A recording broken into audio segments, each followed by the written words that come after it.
guess I don't know much about moose. They're awesome. So fucking big. Such a giant animal. 2, 1, live. Boom. Live with James Hetfield. How are you, sir?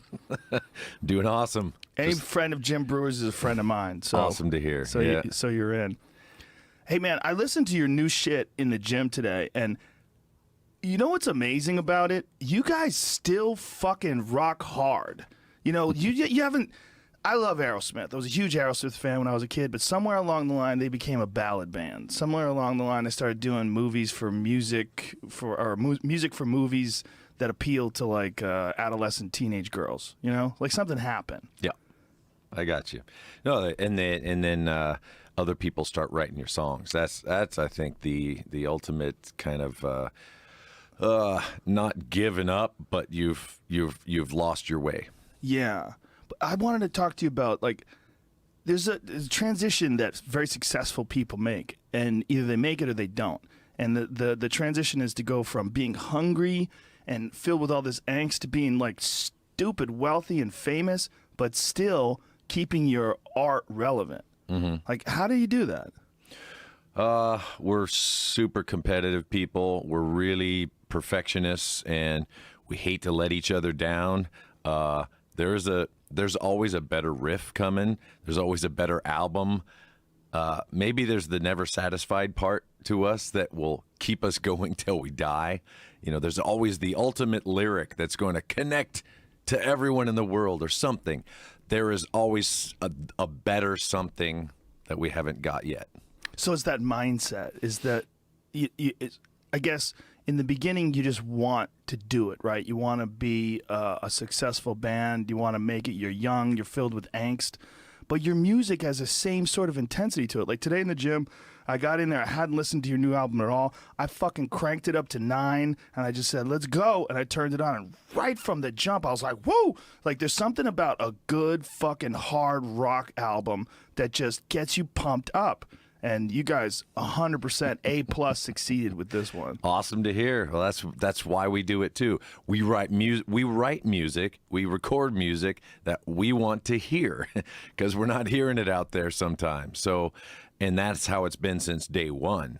And you know, we're pretty honest in our music too. So I love the fact that from album 1 to here, we're doing it our way, and we're writing songs for ourselves. And that there's an honesty that has to be in it, or people can see that shit. Yeah, if you're they not definitely honest. can, right? Yeah. They're like little animals. They smell it, right? Don't they? And they smell. Yeah, they smell it, the whole deal. Yeah, it's refreshing to see, like, a band that's been at it for a long time, that's super successful, that still goes after it. Yeah, the thing that bugs me a lot is when people say, you know, okay, now that you're sober, or now that you're matured, now all this, and you've worked out all your demons and things like that your music's gonna be all soft and flowery. And I tell you, if I could exercise all those demons, I would have. But it's something you embrace. It's a part of me, and I get to celebrate it in my music. I get to communicate it. I get to use it as a therapy to help my own insanity, and other people do too. So when you get those like-minded people together in a place and play live, music does something to people. Like you in the gym, I get to watch people at our shows transform from, God, I just took my tie off, or I still have my friggin' briefcase, you know, like handcuffed to me. I want out of this, and I get to let loose, and I get to see these people transform and watch music do stuff to them. Yeah, transform is the right word, right? Because it does. It's almost like music. I think there's an element to music that doesn't get discussed, that it does have some sort of an effect on the body. Like there's like when you hear a good song and you're in your car and you're like, fuck yeah. Like it's like a drug. I mean, it is. It's like taking a shot of this caveman nitro or something. It's more powerful than that, really, because it's instantaneous, you know? Yeah. I got plenty of speeding tickets. Sure. Plenty. Well, that's the best place, you know, for Lars and I to listen to the music when we're putting it together.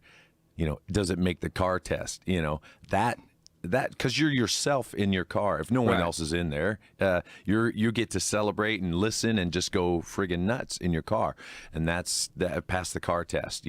That's got to be where most people listen to most of their music these days, with all the commuting people do. Especially here in LA, man. Especially here, it's a ridiculous place, isn't it? Yeah. Where are you living these hopefully days? we save people from road rage. They get to just headbang You're instead not of shoot saving 'em. people. You're ramping it up.